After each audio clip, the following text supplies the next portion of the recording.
is going on, guys? Jesse504 here, and as the end of PBA Season 2 regular season is coming closer, I wanted to dedicate a video to pretty much going over kind of the league happenings of sort. So I'm on the standings tab right now. I figured I'd just go over quick the playoff picture.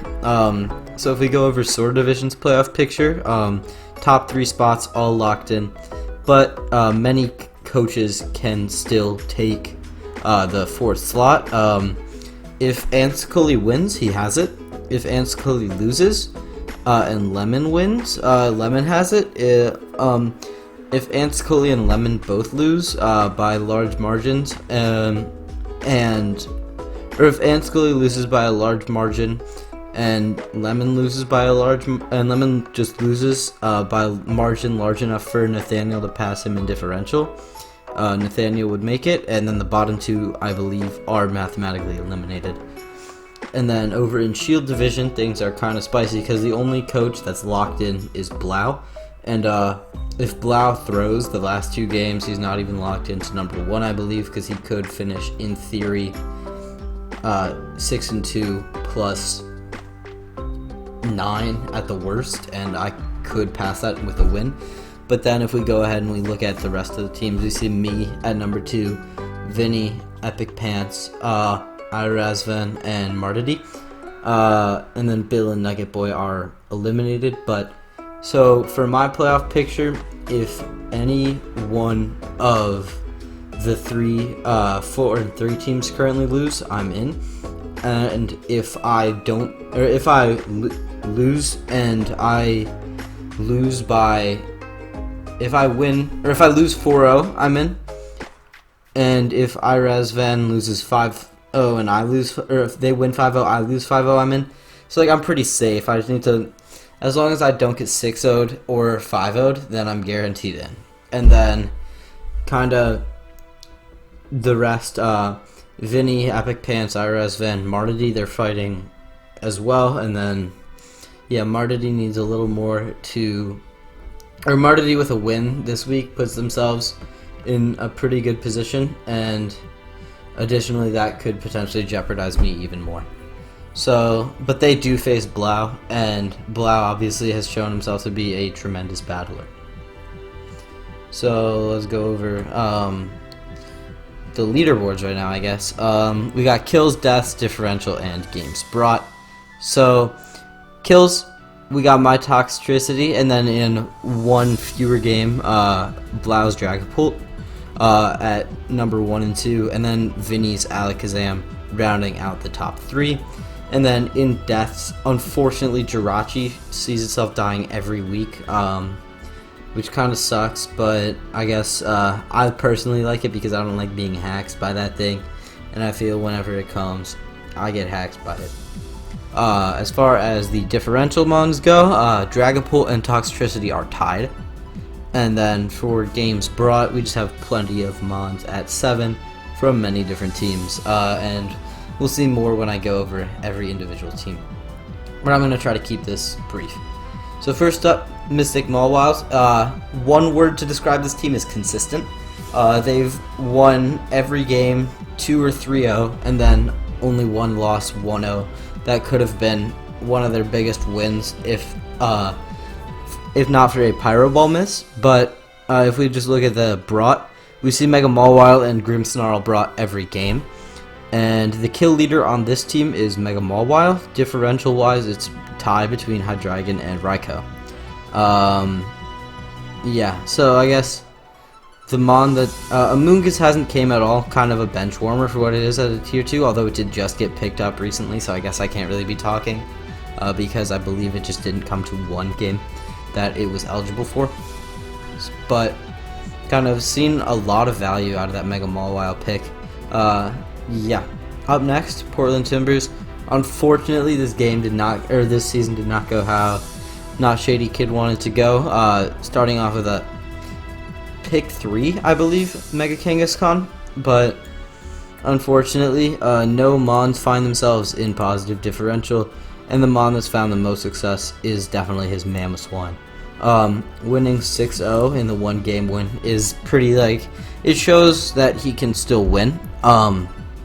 It's just at such high competition, cracking a little bit with that 5-0, 6-0 losses, as well as even the 4-0, are kind of unfortunate. Up next, we have the Seattle Superiors. This is kind of a more fat team. Used a lot of free agencies, but kind of has brought the same or very similar teams pretty much every week, bringing the Bulu, Chansey, Aloe, Heatra, and Core every week, and then Lycan Rock Dusk ever since it was acquired pretty much. While they do have some less threatening mons on the team that I personally would have not drafted in favor of other things, but I don't really play Stall too much, so I can't really be talking. Team unfortunately went through a little bit of a rough 2-week stretch, and yeah. And then I guess just the main note about this team, I feel like why it's kind of struggled a little bit, is even in that most recent game against Anscully, really the lack of hazard control. The only thing is Azatsu. Really, yeah, so potentially that is one of the reasons why this team couldn't find as much success as it wanted to. Up next, we got the Vegas Korver Knights. Lemon had 2 pretty big wins when he did win, 4-0 and 5-0, putting himself at solid differential. It's just a matter of not having enough wins. Team looks pretty like bulky offense with Mega Slowbro, Celesteela, and then like Gengar. Celesteela has been doing good work for Lemon. He definitely knows how to use that mon. And then additionally, I feel like he's used Darmanitan pretty effectively when he's brought it.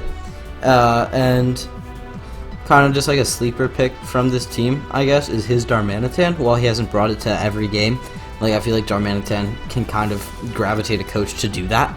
Bring it every game because it is so darn threatening. Lemon has definitely brought it in opportune games and used it very well. Yeah, not too much really to say about this team, other than the fact that I believe the point distribution for the free picks is a bit unorthodox. Not grabbing a second tier 1 or 3 tier 2s with the free points are not really something that you see often, though Lemon has made it work in a pretty tough division. Up next, we got the Sexual Sex Havers. This team has done great. Phil, your Volbeat, definitely slept on it, but it is currently 4-0 KD, doing really well for itself. It's just like people are struggling to break through a stupid little Volbeat. Latios has been used really well. What else about this team? I guess Latios being first is not really a surprise, but then Volbeat and Dugtrio being tied for the second differential leader is definitely not what I would expect personally. And this team only losing to Clouds and Ben definitely shown themselves to be great. And kind of rocking out with the exact team that they drafted is another thing that's really cool. Up next, the Pittsburgh Steelix.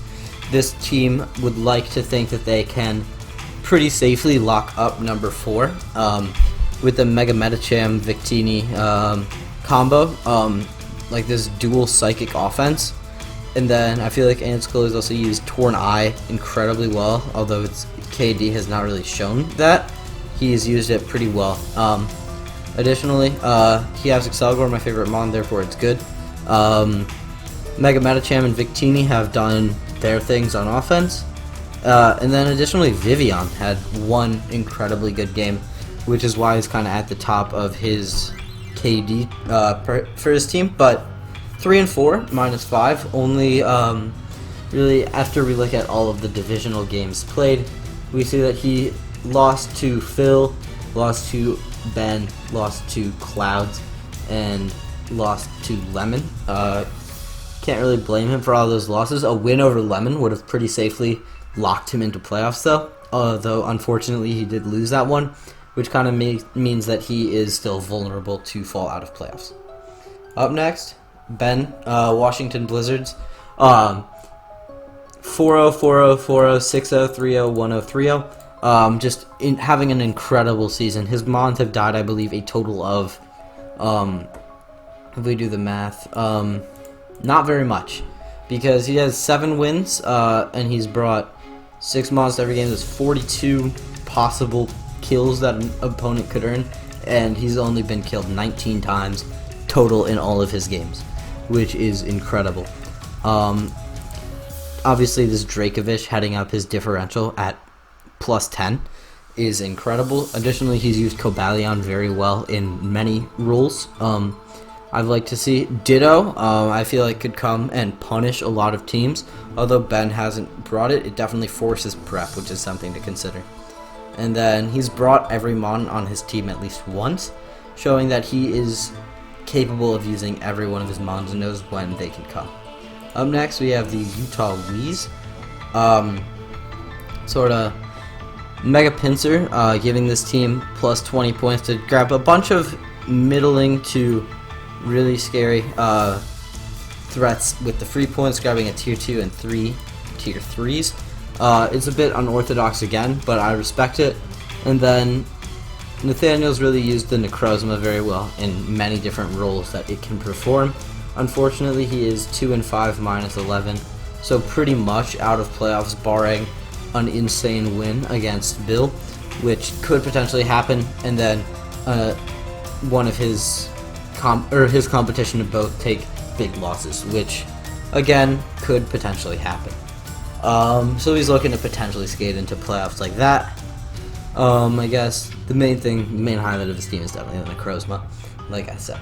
Up next, San Francisco Delta's Blau has had a tremendous season so far.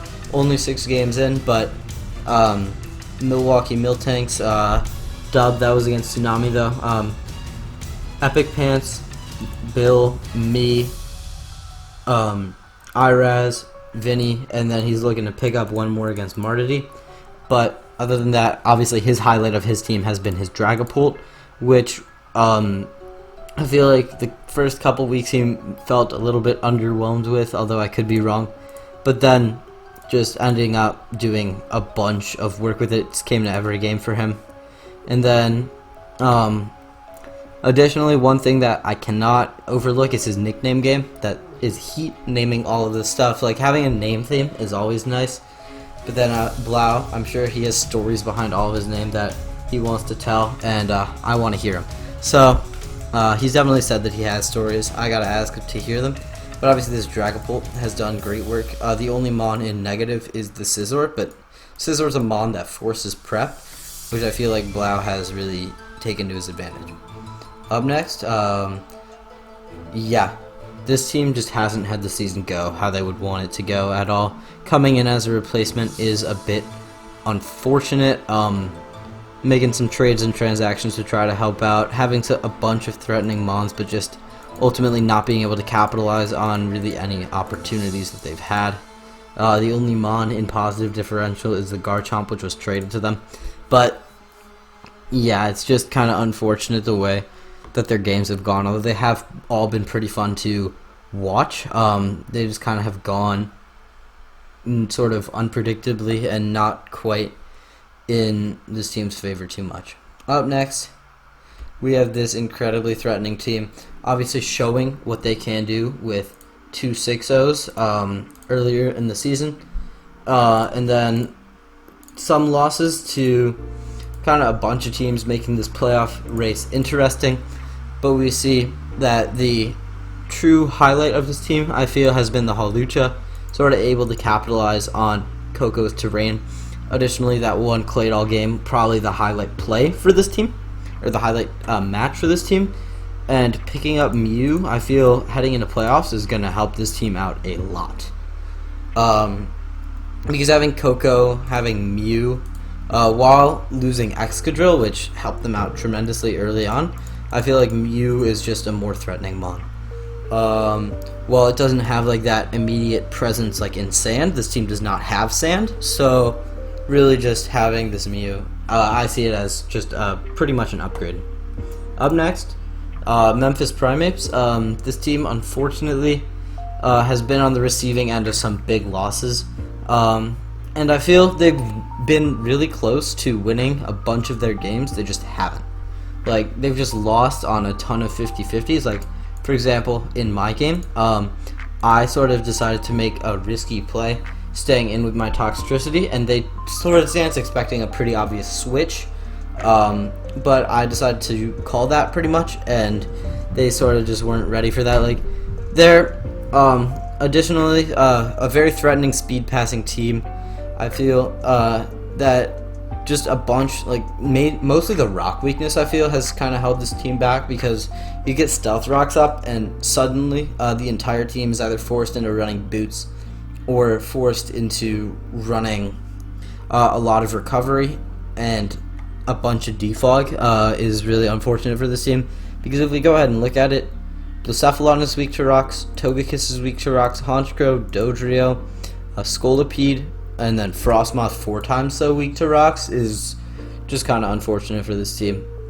Additionally, Jirachi has just not quite panned out the way they would have wanted it. Bringing it every week and having it only get 2 kills is a bit unfortunate for the team. Up next, we have my Chicago Beartics fielding great chance to get into playoffs. The highlight of this team, at the start, earlier in the season, I would have definitely said something other than Toxtricity, but after these past 3 weeks, 15 kills in the past 3 weeks is incredible. And then only losses being Blau off of potentially unluckiness, but it obviously could have panned out the same no matter what happened there. And then Vinny, big loss right there, is unfortunate. Had either of those games gone differently, this team would be in a much more fantastic position. Sort of Kartana early on, and then Toxtricity as of late have been putting in work, and this team made a ton of free agency transactions. As you look, 0 transactions remaining, 0 trades remaining, meaning that 4 transactions and 3 coach trades all went through. Up next, the New York Blazikins. This team kind of been like back and forth. -4, +3, -5, +5, -5, +3, +3 has led to them being 4-3 neutral differential. I feel like what ends up happening for this team is that they make like a risky play that can either set them up to sweep, but at the cost of potentially losing the game.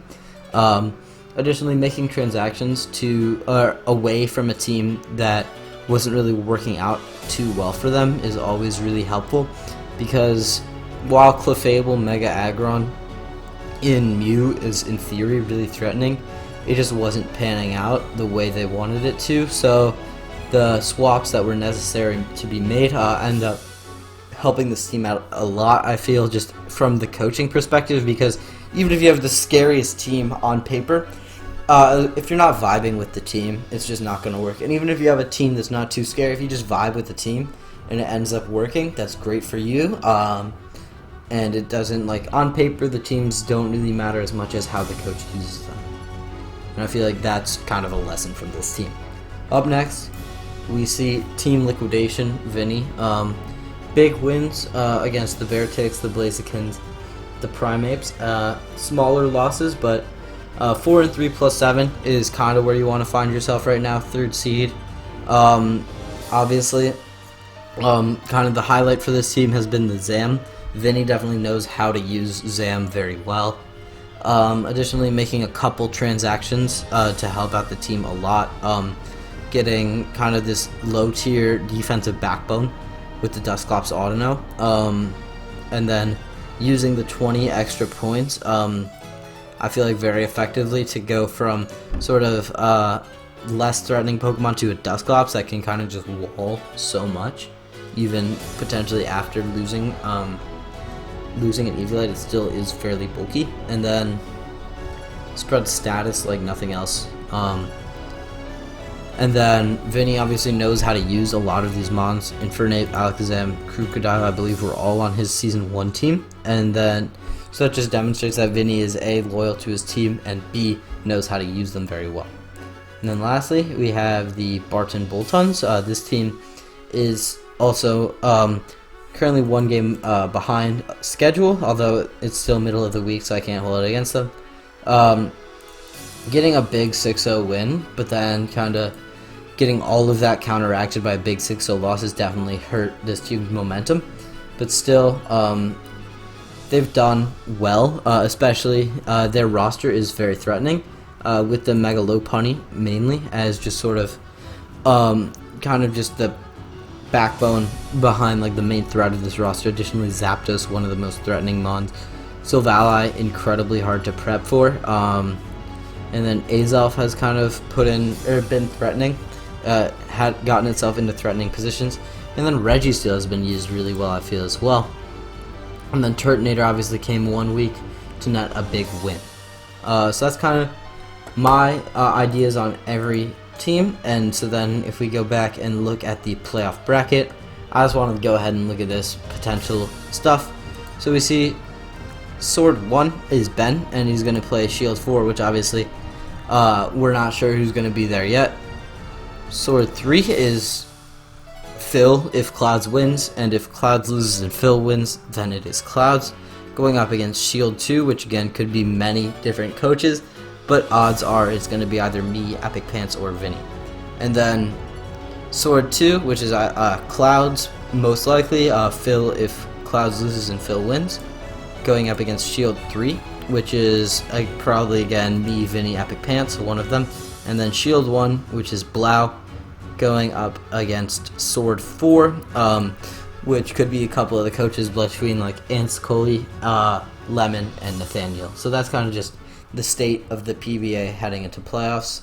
Until next time, Jesse504 out.